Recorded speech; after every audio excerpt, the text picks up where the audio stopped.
A small shove between Karen's son and my daughter quickly escalated. My daughter pushed him back in self-defense, and he fell to the ground.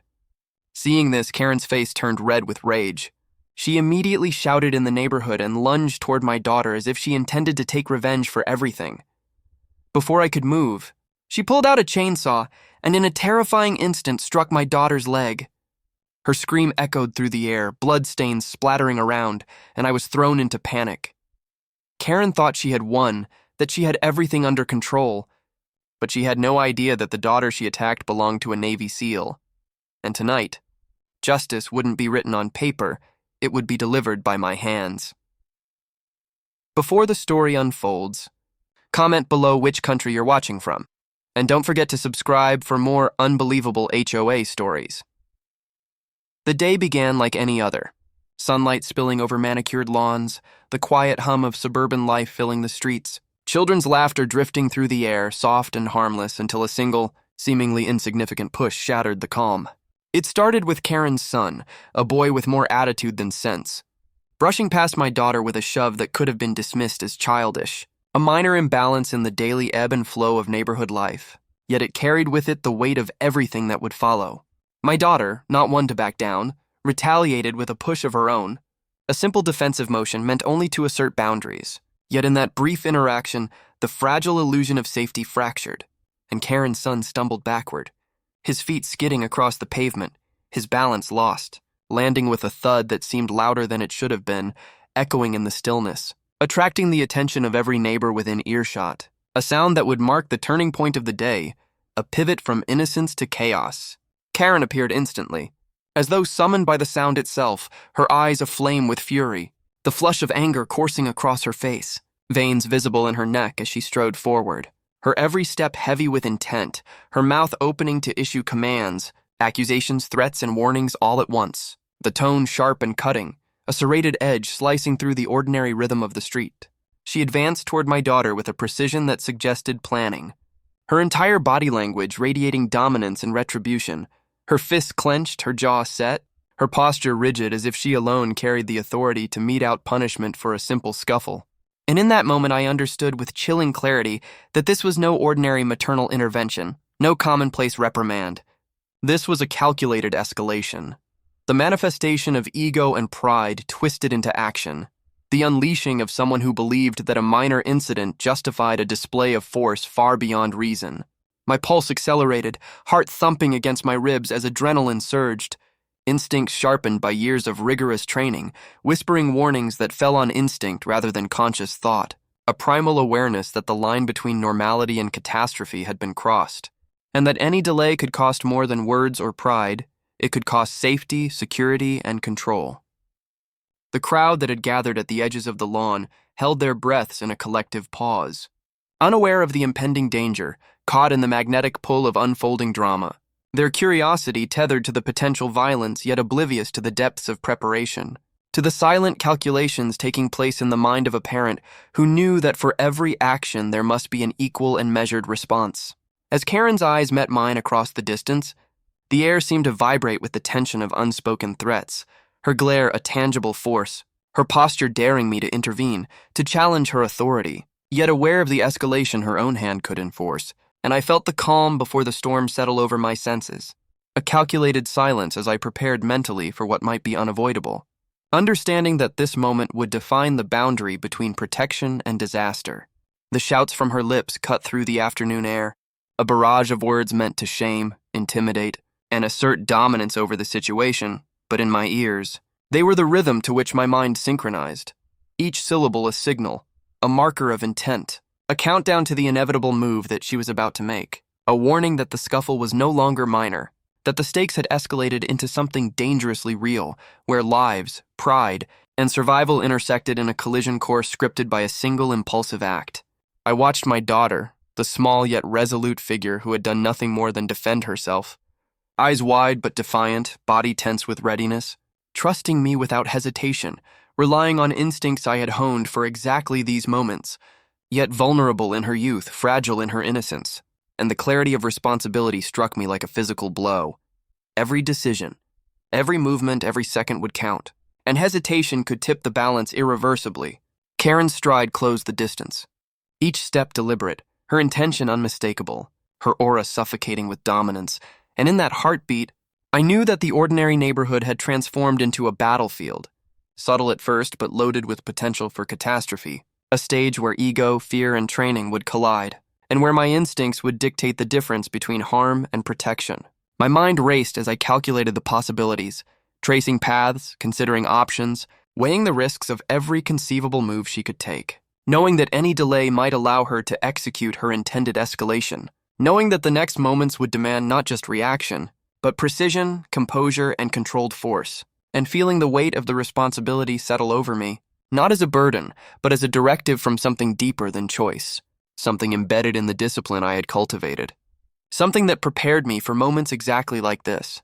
I took a measured step forward, my presence acknowledged. My awareness stretched to every subtle motion, every twitch of muscle, every shift in her stance, and in the quiet violence of anticipation, I realized the scene had already spiraled far beyond a simple childhood quarrel. The ordinary had been supplanted by the extraordinary, and the protection of my child had become the axis around which the day would pivot.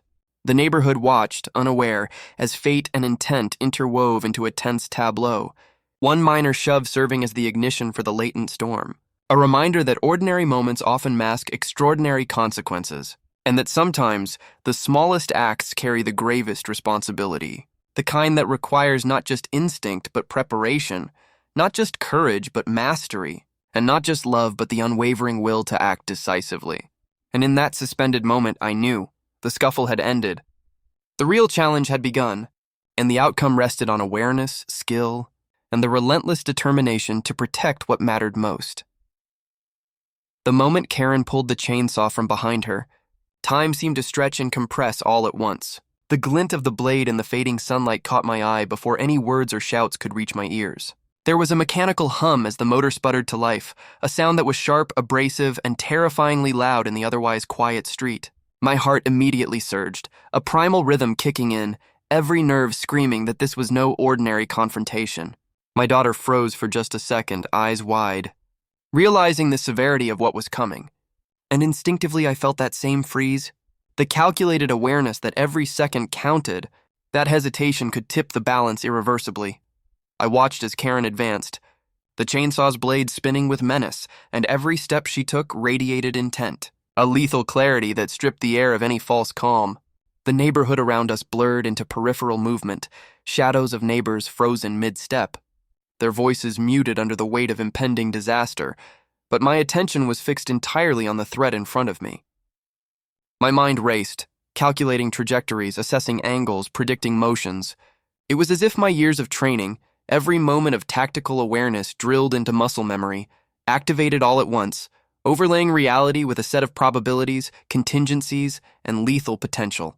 There was no time for hesitation, no room for misjudgment, only the relentless necessity of protection. Then it happened. In a terrifying instant, Karen swung the chainsaw with brutal force toward my daughter's leg. The scream that followed ripped through the air like a blade itself, jagged and raw, a sound that tore through the calm of the street and burrowed into my chest. Blood splattered across the pavement, droplets flying in slow motion in my perception, stark and violent against the concrete. My stomach lurched, my pulse spiking, but I didn't falter. Instincts took over as I surged forward, my every movement precise, calculated, designed to neutralize the threat while keeping my daughter protected.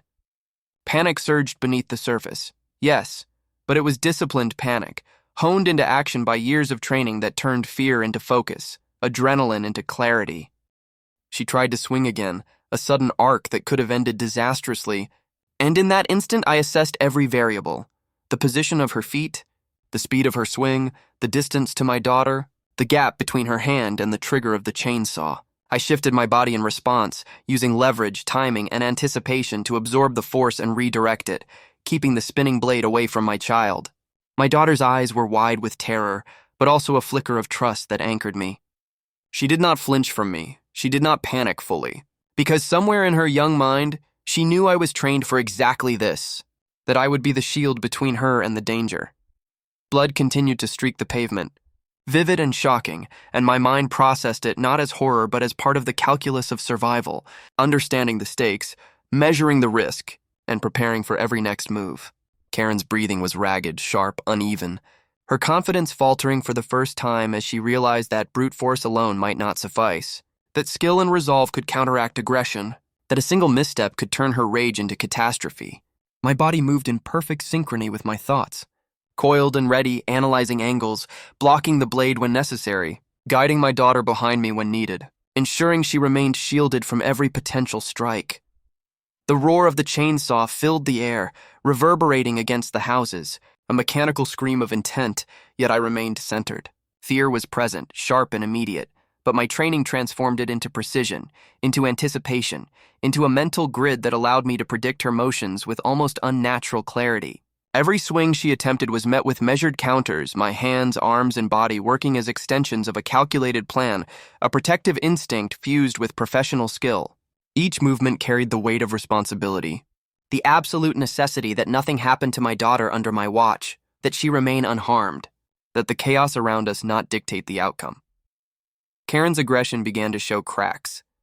Her swings grew slightly more erratic, her balance less sure, her focus fractured as she realized that my control and awareness were greater than she had anticipated. And in that recognition, a moment of clarity struck me. The threat was real, the danger present. But her overconfidence was her weakness. I could maintain the shield, the space, and the control needed to protect my daughter, to neutralize the immediate threat, and to assert the consequences of her actions in a way that would ensure survival without yielding to panic. I moved with precision, my body a conduit of trained reflexes, my mind cataloging every motion, every swing, every shift of her weight, until finally, the chainsaw, which had seemed an unstoppable force, could no longer reach her target. My daughter remained protected, trembling but safe, as the weight of the moment pressed on all of us. Karen stepped back, the realization of failure dawning in her eyes, and though the weapon still roared, the immediate threat had been contained, and the tide of fear began to shift. I held my daughter close, her small frame shaking, and yet I felt the satisfaction of control, the calm after the storm of action. This wasn't about revenge or pride. It was about survival, about preparation, about using the skill I had cultivated to preserve life in the face of reckless aggression. The street was still.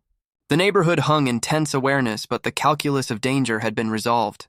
My daughter was unharmed, the chainsaw neutralized, and the lesson had been communicated without unnecessary destruction, though the echoes of fear would linger for everyone who had witnessed it.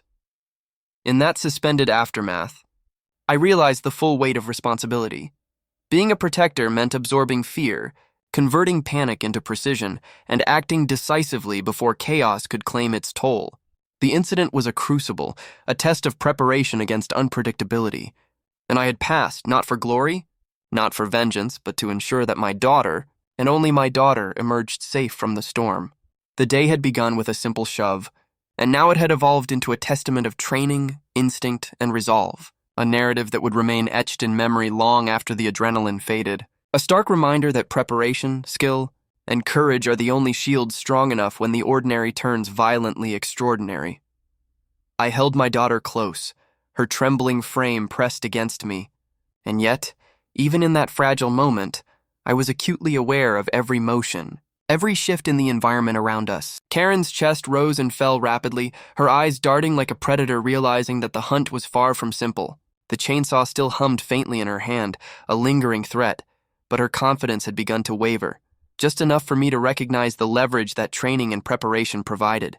Every second counted, every hesitation a potential disaster, and yet my mind moved faster than the moment itself, cataloging possibilities, anticipating actions before they could even materialize.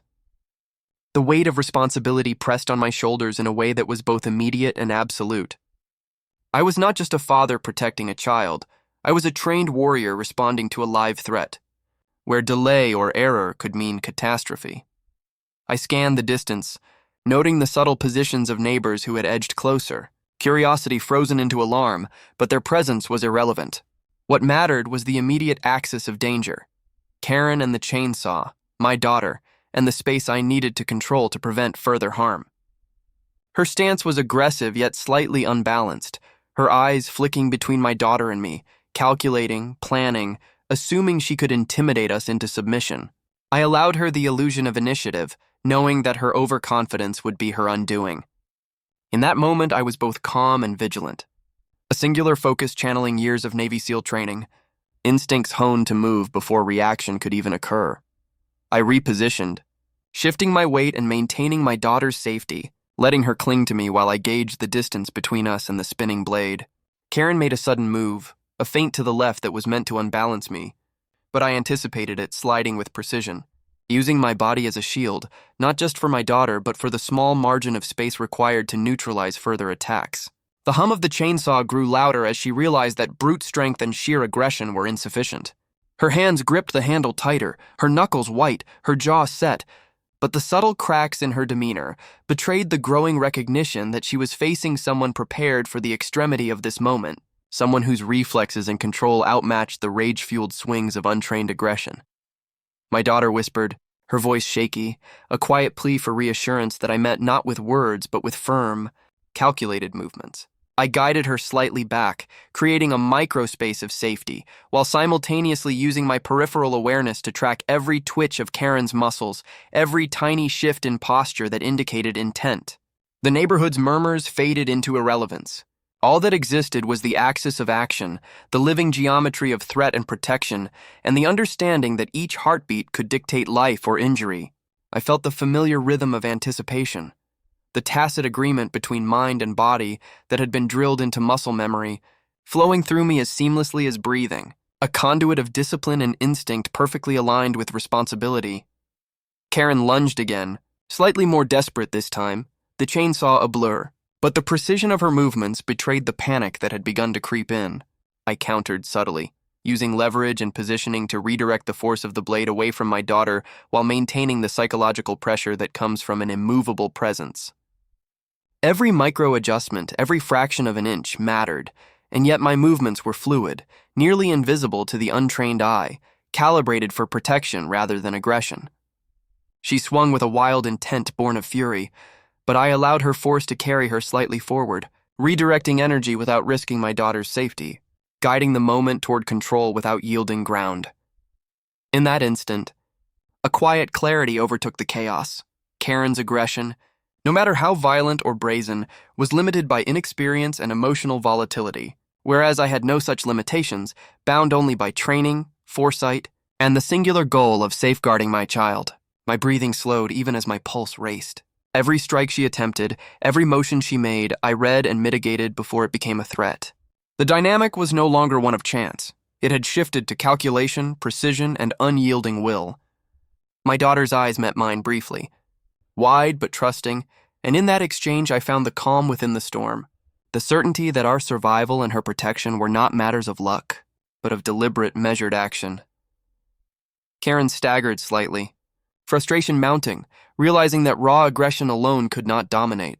Her breathing grew harsher, less controlled, and I sensed the psychological shift as clearly as any physical move. The chainsaw remained a danger, but it was now a weapon of desperation rather than initiative. I continued to shield and maneuver, using small, calculated steps to maintain dominance over the immediate space, every movement a testament to preparation meeting chaos. And in that suspended tension, the lesson became clear. She had underestimated the child she attacked, and even more, she had underestimated the parent behind that child. The day had started with a minor shove, an act trivial in its own right, yet it had spiraled into a crucible of skill, instinct, and willpower. Karen's arrogance would not dictate the outcome. Experience, precision, and relentless focus would. The realization that she was facing a Navy SEAL, not just a father, hung invisibly in the air. An unspoken but undeniable warning that control, discipline, and strategic response outweighed brute fury. I shifted slightly again, ensuring my daughter remained entirely shielded, every possible trajectory of harm accounted for, and I understood with absolute clarity that the confrontation had reached a pivotal juncture. The balance of fear and control, aggression and discipline, rage and calculation had shifted irrevocably in our favor. Karen's confidence wavered completely now, her earlier illusion of victory fading beneath the weight of her inability to dominate a prepared opponent. My daughter's safety was no longer tentative. It was ensured by precision, awareness, and the unyielding training that governed my every reflex. And in that moment, I realized that protection was more than instinct. It was the deliberate orchestration of every variable, the anticipation of every motion, the silent communication between parent and child through trust and readiness. The chainsaw, the rage, the initial chaos, it had all been a crucible testing both skill and resolve.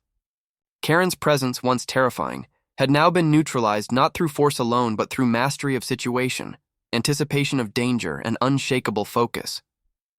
The street, though still tense, held a new order, one dictated not by aggression but by control, not by anger but by preparation, and my daughter, trembling but unharmed, knew through instinct that the parent protecting her was both shield and weapon, trained for exactly this moment, and wholly committed to her safety. In the quiet tension after the swings and screams, I felt the surge of clarity that comes with success in the crucible of immediate threat. Karen's eyes darted between my daughter and me, realization dawning slowly, painfully, that brute force had no leverage here, that her confidence had been shattered not by luck, but by skill, instinct, and preparation. Every fiber of training, every calculated movement, every split-second decision had aligned to protect my daughter, and now the world's chaos seemed momentarily suspended, awaiting only the next deliberate move that I controlled completely. And in that suspended moment, I knew the day's narrative had irrevocably shifted.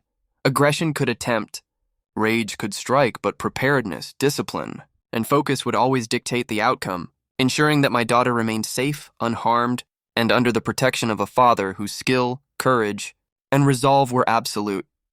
I faced Karen directly, my eyes locked onto hers, every fiber of my being aware of the danger she represented, yet fully confident in my ability to control it. The chainsaw in her hand hummed like a living threat, its metallic buzz cutting through the tension of the quiet street, each vibration carrying the promise of violence. I exhaled slowly, deliberately, feeling the rhythm of anticipation synchronize with my heartbeat. "This ends now," I said calmly, my voice even, measured, carrying authority that needed no reinforcement. Every muscle in my body was coiled like a spring, ready to act with precision, and my mind cataloged every potential move, every subtle shift in her stance, every twitch of her hand on the chainsaw. Time itself seemed to slow as the calculus of danger stretched before me in endless possibilities, each one demanding instant recognition and instantaneous reaction. Karen laughed, a sharp, high-pitched sound full of arrogance and misjudgment, waving the chainsaw in a broad arc. Her laughter was meant to intimidate, to convince me that she controlled the narrative, but I recognized its faltering undertone, the trace of doubt lurking beneath bravado. I advanced slowly, every step deliberate, the weight of anticipation pressing down on the space between us. I measured distance, leverage, the angle of her blade, the span of her reach, all the while maintaining a buffer between my daughter and the unpredictable swings of her rage. One wrong move from her, one hesitation from me, and chaos would erupt. Yet my training dictated that hesitation was a luxury I could not afford, and precision was the only currency that mattered. The air was thick with tension, heavy and almost tactile, each breath a countdown to what would happen next. Neighbors had recoiled to the edges of the street, unsure whether to intervene or freeze in place, their presence irrelevant to the immediate calculus of survival. My mind filtered the world down to the essentials: Karen, the chainsaw, my daughter, and the space between us. Everything else was peripheral, a blur of background noise, irrelevant until it became part of the threat matrix. Karen shifted slightly, a feint to her left, her teeth gritted, and I recognized the movement immediately as an attempt to gauge my reactions, to force me into revealing a weakness. I allowed her to believe she could provoke me, to let her overconfidence guide her motions, because experience had taught me that the most dangerous opponents are the ones blinded by their own arrogance. The chainsaw hummed closer, and I felt the heat of potential violence, a visceral reminder that every second was critical. My muscles were tense but controlled, my body aware of its own leverage and positioning in a way that was both instinctive and practiced. I anticipated each swing before it began, calculating its trajectory, potential impact, and the necessary counters, moving with a precision that came only from hours of training, drills, and repeated exposure to high-stakes scenarios. The tension stretched, the seconds lengthened. Each movement weighted with consequence, and I could sense her growing frustration, the tiny cracks in her confidence, the subtle faltering of her balance as she realized that her aggression alone could not dominate. I shifted again, guiding my daughter slightly behind me, shielding her while simultaneously narrowing the effective zone of her attack. Her eyes were wide with fear. But there was trust there too, a silent acknowledgement that I would protect her, that my preparation, experience, and reflexes had accounted for the worst-case scenario. Every swing she attempted was met not with panic, but with precise redirection, using her own momentum against her without giving ground, without allowing her to intimidate or harm. The chainsaw, once a symbol of immediate threat, had become a weapon constrained by my control of the environment and my unwavering focus on protecting my daughter. Karen's breathing grew ragged, each inhale sharp and uneven, each exhale a tremor of frustration and fear she could not fully mask. Her arrogance, once towering, began to crumble as she realized that sheer aggression was not enough. Discipline, anticipation, and experience outweighed rage. She tried another strike, more desperate this time, the chainsaw swinging with speed but lacking coordination, and I intercepted with micro-adjustments, redirecting energy, maintaining spatial dominance, and ensuring my daughter remained completely protected. Every nerve in my body was engaged, every sense alert. Yet there was an eerie calm to my actions, a quiet certainty that the outcome rested entirely in my hands. In that prolonged moment, I realized that the confrontation had become a test of wills, not just physical capability. Her confidence had eroded, replaced by the realization that she had underestimated the child she attacked, and more importantly, the parent behind her. My movements were fluid, anticipatory, unyielding, a dance of precision against the chaos of anger, each step a demonstration that preparation and control could dominate raw, uncontrolled aggression.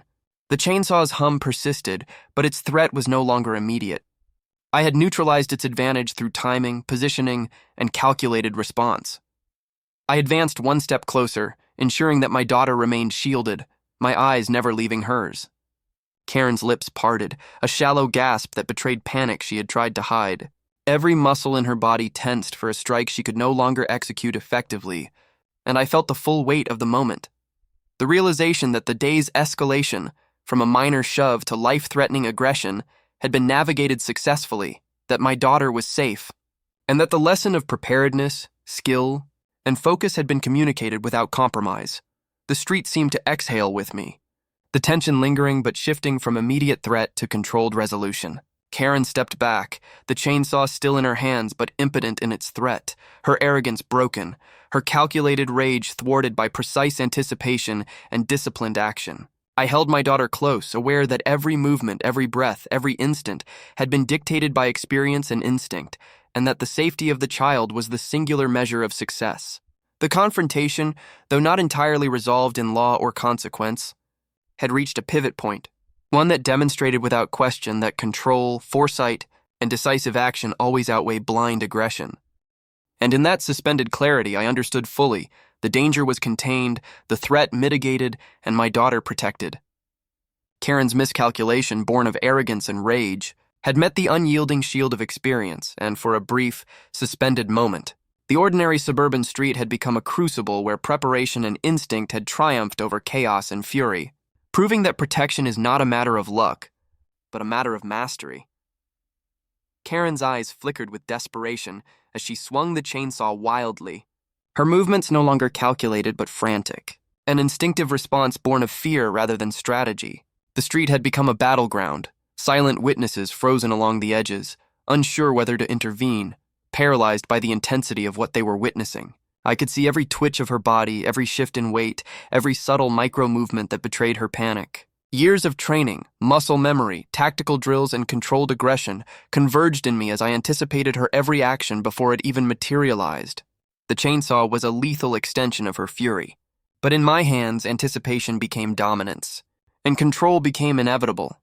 I moved closer, each step deliberate, precise, coiled with readiness. My daughter pressed safely behind me. Karen's swings were fast, violent, chaotic, yet utterly predictable to someone trained to read intention before it became motion. Her confidence had eroded completely, replaced by desperation. But even in this state, she was dangerous. The chainsaw's whine cut through the street, a mechanical scream, yet I remained calm, analyzing angles, leverage, distance, and timing, my mind operating faster than the eye could follow. Every calculation aimed at neutralizing the threat without letting my daughter come to harm. She lunged forward with a wild motion, attempting to compensate for her faltering control. But I intercepted, blocking the chainsaw with precision, redirecting its force harmlessly to the side. Sparks flew as the chain scraped against the edge of the curb, but no harm came to my daughter. Her scream had stopped. The fear in her eyes had transformed into trust, a silent acknowledgement that she was entirely protected by the presence and skill of her father. Karen's lips parted, a stifled gasp of disbelief, as she realized for the first time that brute rage alone could not dictate the outcome of this confrontation. I shifted my weight, closing the distance further, ensuring my daughter remained completely shielded, while simultaneously gaining leverage on the chainsaw. Her hands trembled, the vibration of the motor amplified by her shaking grip, her teeth clenched, eyes wide with panic. I felt the balance shift, a subtle but undeniable change in the rhythm of aggression. Her swings had lost both force and precision. Her confidence had been replaced by hesitation, the faintest crack in a wall that had seemed impenetrable moments before. And in that brief window, I executed the move that would neutralize her threat without unnecessary injury. A precise, controlled grab, a pivot, and the chainsaw was wrested from her hands, its blade now pointing harmlessly toward the pavement. Karen's wide-eyed shock was palpable. She staggered back, stumbling over her own disbelief, the sudden silence of the street emphasizing the abrupt end of her attempted dominance. The chainsaw no longer roared. Its hum had been replaced by the quiet resonance of inevitability. My daughter clung to me, still shaking but unharmed, as I maintained control over the weapon, ensuring there would be no second chance for violence. The reality of what had just occurred began to settle over Karen, the knowledge that she had misjudged both the skill and the resolve of the parent she had attacked, and that her attempt to impose her ego through fear had failed spectacularly. Every movement, every adjustment, every anticipatory step had been the result of rigorous preparation, of training designed to respond to threats like this, and the culmination of instinct, foresight, and tactical discipline had brought the chaotic escalation to an absolute resolution. Karen, who had believed herself untouchable, stood disarmed and incredulous, the weight of her miscalculation pressing down visibly on her posture. She realized, perhaps too late, that she had not accounted for experience, for precision, for the ability to act decisively in a moment when hesitation could be fatal. I turned slightly, holding the chainsaw at a safe distance, my daughter now secure against my chest. The adrenaline still coursed through my veins, but it was tempered by satisfaction and control. The danger, once immediate and palpable, had been neutralized. Karen's fury remained, simmering beneath the surface, but the reality of her failure had stripped it of efficacy. She could no longer dictate fear. She could no longer threaten harm. The power dynamic had shifted irrevocably. In the quiet aftermath, I allowed myself a moment to assess the situation fully. The street had returned to tense stillness, neighbors whispering, trying to comprehend the intensity they had witnessed.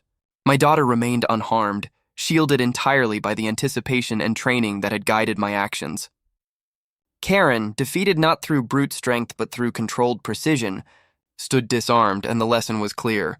Violence, no matter how seemingly potent, is only as effective as the skill behind it, and unchecked aggression is vulnerable to preparation, discipline, and unwavering focus. Justice, in that moment, was not a document filed in a distant office, nor a procedure bound by bureaucracy. It was immediate, absolute, and undeniable. Karen had overstepped, miscalculated, and the consequences had been enacted in real time, without ambiguity. My daughter's safety was ensured, the chainsaw neutralized, and the authority of training, experience, and deliberate action had been demonstrated fully.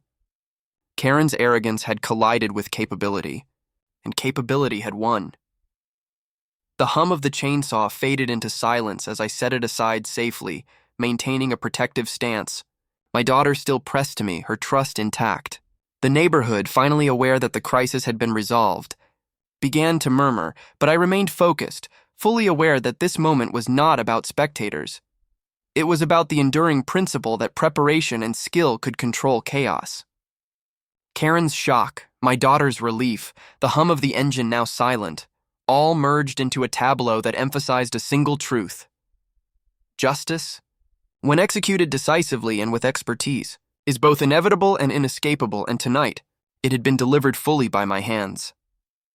Karen lay restrained on the pavement, her chest rising and falling unevenly, the chainsaw silenced beside her, the hum of its blade replaced by a profound, almost suffocating stillness. My daughter clung to me, small, trembling, yet alive, her hands gripping my jacket as if afraid that any loosened hold could undo the protection she had just received.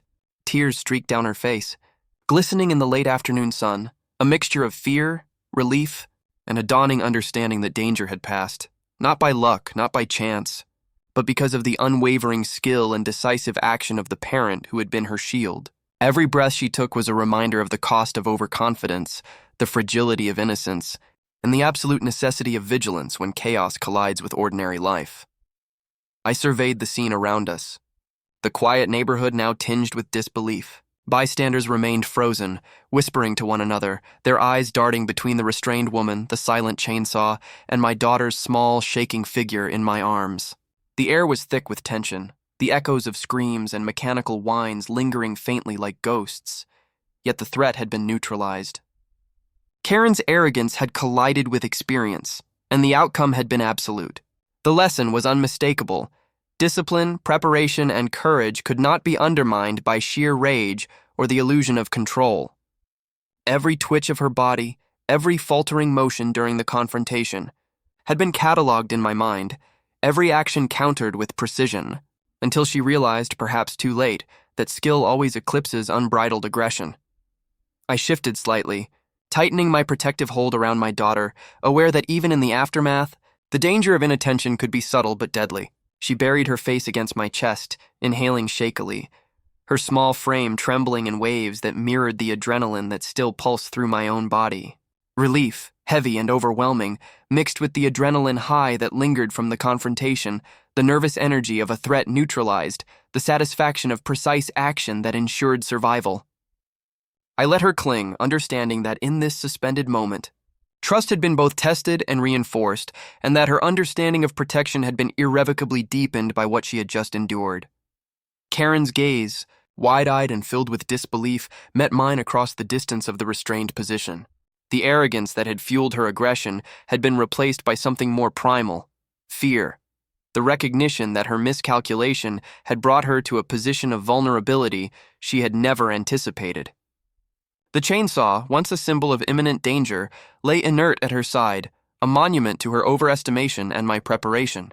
Every detail of the confrontation, the swings, the momentum, the anticipation, the control, had combined to deliver a lesson that would resonate far beyond the minutes of direct action. Her misjudgment had been absolute, her ego shattered, and her inability to dominate had been proven conclusively. I glanced down at my daughter again, noticing the mixture of emotions in her eyes.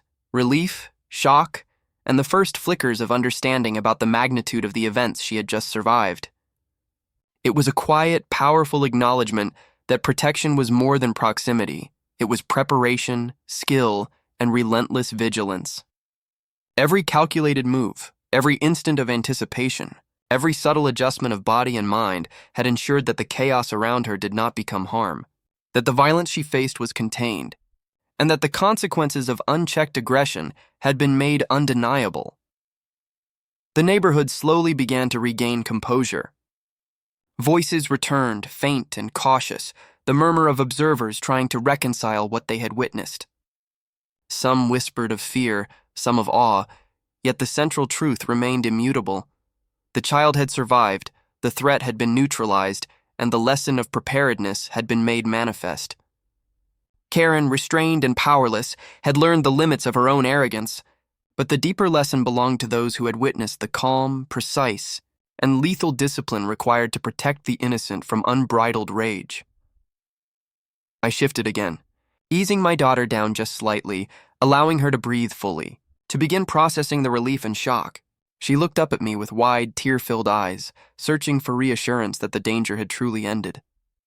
I offered a quiet, measured smile, the kind that carries the certainty of protection, the unspoken knowledge that no harm could reach her as long as vigilance and skill remained intact.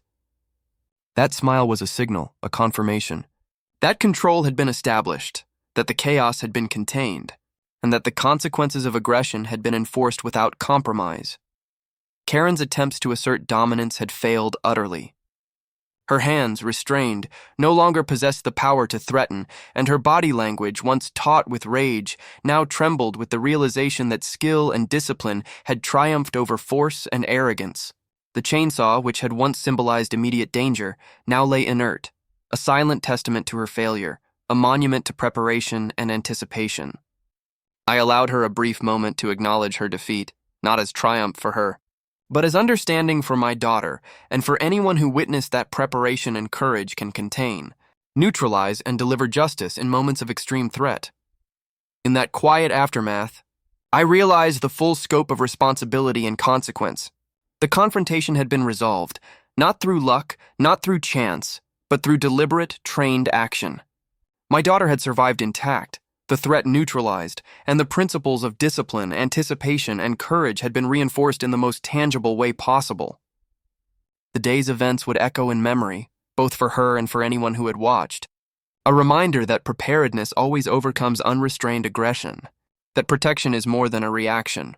It is a deliberate orchestration of skill, instinct, and focus. I held my daughter a little tighter, feeling the small, warm weight of her body against mine, her tears slowly subsiding into quiet, shaky relief. Around us, the neighborhood returned to a semblance of normalcy, the echoes of screams and mechanical hums fading into memory. Karen, once towering with misplaced confidence, had been rendered powerless, her lesson indelibly written in restraint and consequence. And as I looked at my daughter, her face pressed against my chest, I understood with clarity that justice, protection, and survival were inseparable, and that tonight, all three had been delivered fully by the hands of someone trained, vigilant, and unyielding. Tonight, law and order were not words on paper. They were in action. They were protected. They were surviving. And above all, they were absolute.